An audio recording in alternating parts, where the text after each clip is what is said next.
Bonsoir les Missimi, j'espère que vous allez bien. Alors ce soir, je ne vais pas appliquer la poudre du henné du Rajasthan ou la poudre d'indigo. Ce soir, je ne vais pas vous montrer comment je couvre mes cheveux blancs avec les poudres ayurvédiques ou les colorations végétales. Par contre, ce soir, je vais vous parler de quelques cas que je reçois tous les jours, des cas que j'ai assistés jusqu'à qu'elles ont obtenu de très bons résultats au niveau de leurs cheveux, au niveau de leur coloration végétale. Alors, il y a déjà, s'il vous plaît, des choses que j'aimerais expliquer ce soir. Quand on veut le naturel, il faut de la patience. On doit être patiente. On doit prendre son temps. Aussi, si on a des problèmes, si on a un manque de vitamines, un manque de minéraux, il faut aussi régler ce problème parce que ça joue. Il faut savoir que nos cheveux, c'est le miroir, c'est notre visage, c'est la moitié de notre beauté, c'est ce qu'on dit souvent et c'est vrai. Il faut bien prendre soin de soi à l'intérieur pour que ça se voit à l'extérieur. On peut utiliser les poudres ayurvédiques effectivement, on peut utiliser les colorations végétales, on peut utiliser tout ce qui est naturel, mais si on a des problèmes à l'intérieur, ça ne marchera pas. Il faut aussi manger équilibré, il faut avoir une hygiène de vie vraiment qui est bien, sinon ça ne marchera pas. Alors, avant d'utiliser, bien sûr, je le dis et je le répète, avant d'utiliser les colorations végétales, il faut toujours détoxifier ses cheveux. Je le dis et je le redis et je le redis. Il y a certaines filles, certaines qui vont aller utiliser des argiles juste comme ça parce qu'elles ont entendu ou elles ont vu sur les réseaux sociaux comme quoi on leur a dit il faut utiliser cette sorte d'argile. Mais non, en fait, pour détoxifier ses cheveux, je le dis et je le répète, il faut utiliser l'argile la plus adaptée, l'argile qui est la meilleure pour tout type de cheveux. C'est l'argile rose surfine qui va être toute fine, qui va être toute douce et qui est adaptée à vos cheveux. Avec l'argile rose, on va venir utiliser le henné neutre. Le henné neutre qui va venir gainer, nettoyer, détoxifier également le cheveu. La combinaison de ces deux poudres, l'argile rose et le henné neutre, ils vont bien détoxifier nos cheveux. Alors, il faut savoir, et heureusement d'ailleurs, on n'est pas pareil. Chacune est différente de l'autre. Votre cas ne sera pas le cas de l'autre et son cas ne sera pas ton cas. Alors, chaque personne, on lui donne un protocole spécial pour elle, selon des questions qu'on va lui poser. Aussi, on va voir une photo de ses cheveux, on va voir la qualité de ses cheveux et comment elle traite son cheveu. On ne fait pas du copier-coller et je ne vais pas donner ton protocole à son protocole. Voilà. Alors, on va détoxifier le cheveu. J'ai entendu aussi énormément des filles qui vont aller mettre de l'huile de coco, du lait de coco pour détoxifier ses cheveux, pour détoxifier leurs cheveux, pardon. Ça ne marchera pas. Il y a vraiment quelque chose de très bien qui va détoxifier vos cheveux, c'est l'argile rose et le henné neutre. Si on a également la poudre de berre pâtis, c'est bien. Si on l'a pas, on peut utiliser le henné neutre. Alors, comment ça va se passer la détoxification des cheveux avant de commencer la coloration végétale? Alors, il y a des clientes ou des femmes à qui on va expliquer qu'il faut le faire une fois par semaine ou juste avant la coloration. Et des fois, on a des cas qui ont leurs cheveux très abîmés. Et dans ce cas, on va demander qu'elles fassent le détox 3 jours, pendant 3 jours consécutifs et 30 minutes. C'est vrai que la détoxification est très très importante. Il y a celles qui vont aller acheter les poudres et qui vont les utiliser sans détoxifier leurs cheveux. Malheureusement, elles vont perdre leur argent, elles vont revenir, ne reposer la question, ne demander pourquoi ça n'a pas marché. Bien sûr, ça ne va pas marcher puisque, madame, tu es en train d'utiliser un shampoing qui est chimique. Tu es en train d'utiliser des produits qui ne sont pas adaptés avec les poudres ayurvédiques. Ce sont des produits qui sont bien sûr chimiques et qui ne vont pas laisser les poudres ayurvédiques travailler correctement au niveau de tes cheveux. Je suis en train de te tutoyer pour que tu arrives à bien comprendre le problème. Où est le problème? Alors, il y a aussi celles qui vont venir dire qu'elles ont utilisé les poudres ayurvédiques et aussi elles ont utilisé des shampoings soi-disant entre parenthèses sans parabènes et sans sulfate. Je vais répéter, je vais le redire et je le dis en direct devant toutes les marques qui marquent sans sulfate et sans parabènes. On est bien d'accord. Derrière le flacon du shampoing, on va dire par exemple, on a d'autres composants qui vont venir remplacer tout ce qui est parabènes et sulfate. Alors, le produit en lui-même, il n'est pas naturel, il reste toujours chimique. Je vais vous expliquer une chose. Pour connaître si le produit il est naturel, les composants ne doivent pas passer un ou deux composants. Une fois on commence à trouver plusieurs composants qui sont très compliqués à lire, le produit est un produit chimique et non pas un produit naturel. Vous savez, aujourd'hui, avec tout ce qu'on voit, il faut savoir et connaître, lire ces produits avant de les acheter.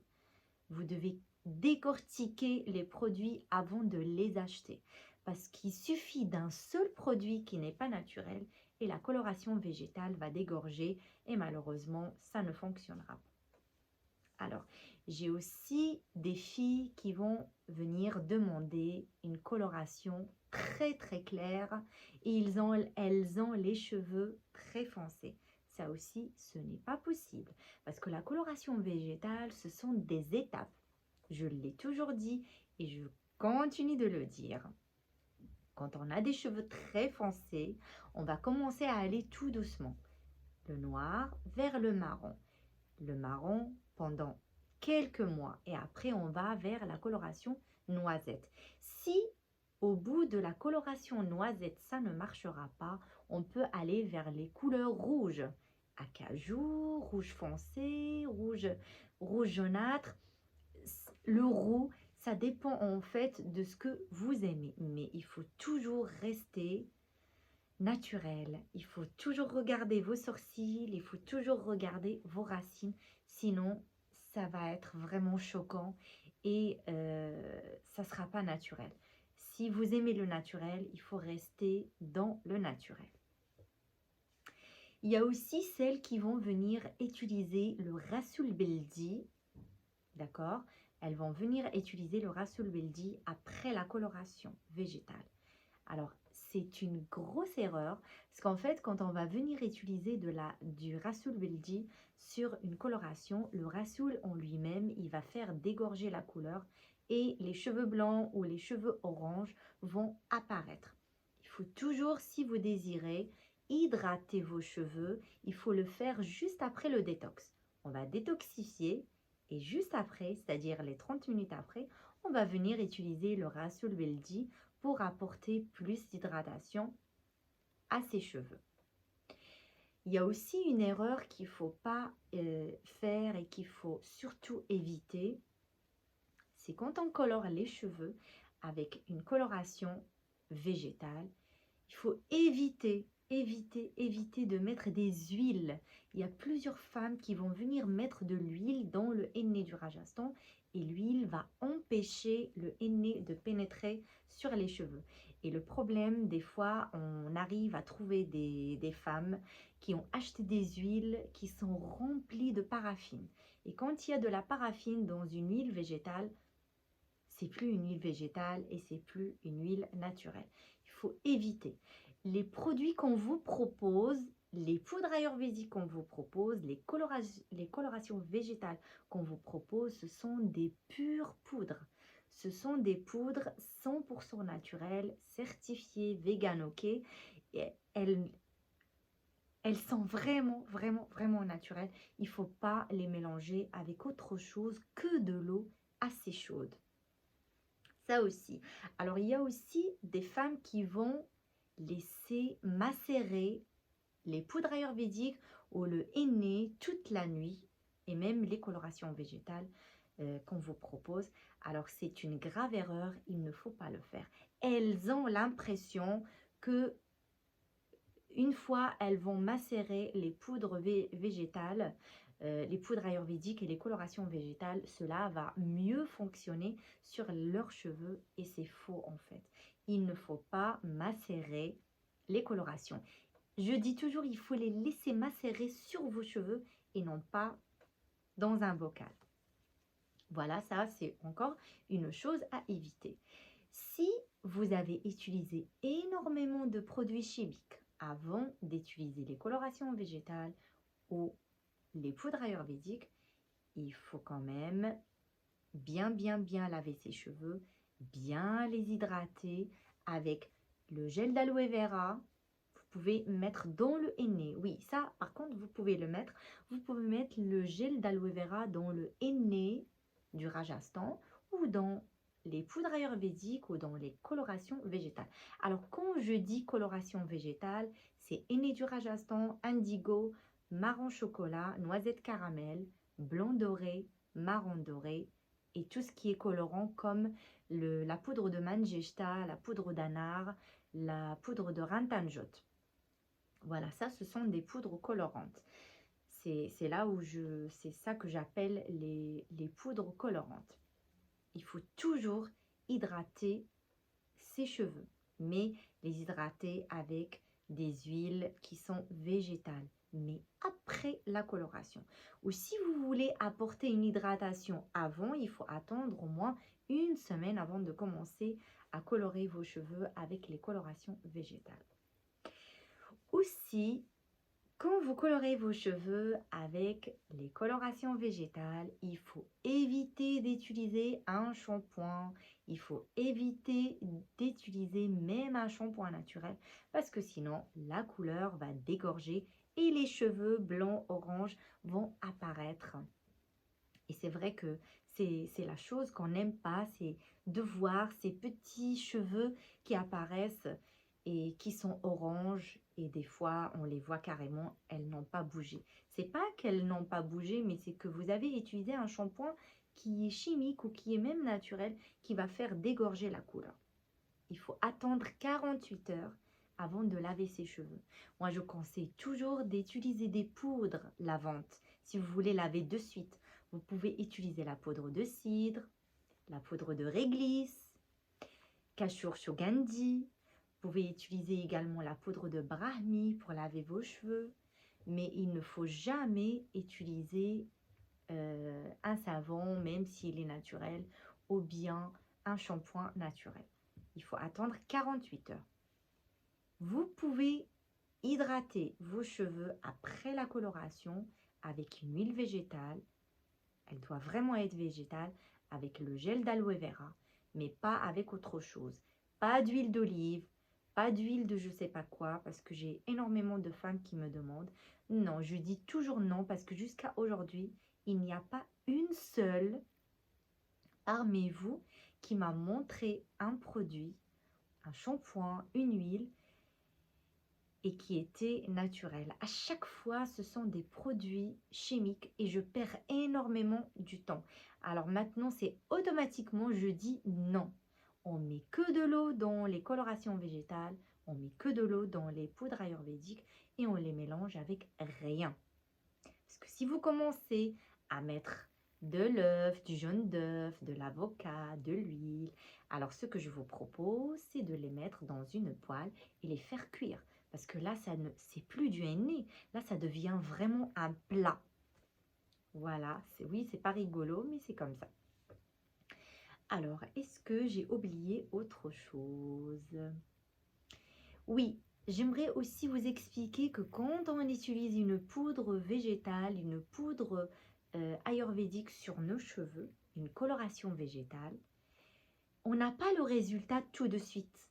Le lendemain, on peut attendre que le cheveu sèche automatiquement, naturellement, pardon. Quand il va sécher naturellement, on va voir une nouvelle couleur. Et au bout d'une semaine, la couleur va commencer à changer. Et les poudres, quand on va mettre des poudres ayurvédiques, ils vont faire effet au bout d'une semaine et 2 semaines. C'est pour ça qu'on vous demande de ne pas laver vos cheveux et de laisser la poudre ayurvédique bien travailler au niveau de vos cheveux ou la coloration végétale. Une chose aussi que je vous demande, s'il vous plaît, quand vous faites une coloration végétale, quand vous travaillez vos cheveux, vous les soignez, vous les gainez, vous les fortifiez, vous les nourrissez avec des poudres ayurvédiques, il ne faut pas utiliser le lisseur. Il ne faut pas utiliser un séchoir. Parce qu'en fait, quand vous allez commencer à utiliser un sèche-cheveux, quand vous allez commencer à utiliser le lisseur, il y a une forte chaleur qui va abîmer les bienfaits de la poudre et les bienfaits de la coloration végétale. Il faut être patiente. Il faut faire comme moi. Moi, je fais le tourbillon ou je fais la pacha. D'ailleurs, je vous ai mis plusieurs fois des vidéos dans lesquelles je vous explique comment je fais la pacha. Mais si vous le désirez, je peux encore refaire plusieurs vidéos pour vous expliquer la méthode, comment obtenir de très jolis cheveux, comment obtenir de jolis ondulation avec la pacha ou le tourbillon ou la mexicaine comme, comme on peut aussi l'appeler. Voilà, alors je pense que j'ai fait un peu le tour. Oui, il y a un point aussi, s'il vous plaît, qui est très très important. Quand vous achetez vos poudres chez quelqu'un d'autre, à part la marque Anasuina, je ne peux pas vous renseigner. Ce n'est pas méchant de ma part, mais je ne peux pas vous renseigner parce que je ne connais pas la composition. Je ne peux pas vous dire mélanger ça avec ça et je ne connais pas la composition des produits. Normalement, celui qui vous a vendu les produits, il est tenu de vous expliquer, de vous orienter et ce n'est pas à moi de le faire. Voilà. Il faut aussi ne pas écouter les autres que vous voyez sur YouTube, que vous voyez sur les réseaux sociaux, qui vous expliquent des méthodes. Vous savez, chacun a son métier. Chacun a son métier. On le dit toujours.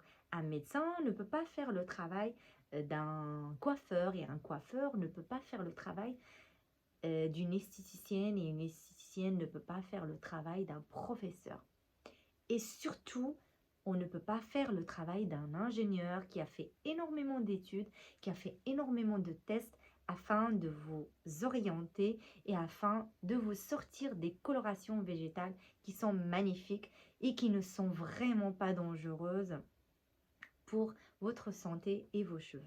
Alors les Miss Mimi, pour celles qui ne connaissent pas encore la chaîne Miss Mimi, n'hésitez pas de vous abonner, n'hésitez pas de laisser un message, n'hésitez pas de liker, de partager sur les réseaux sociaux. Je me ferai un grand plaisir de vous répondre.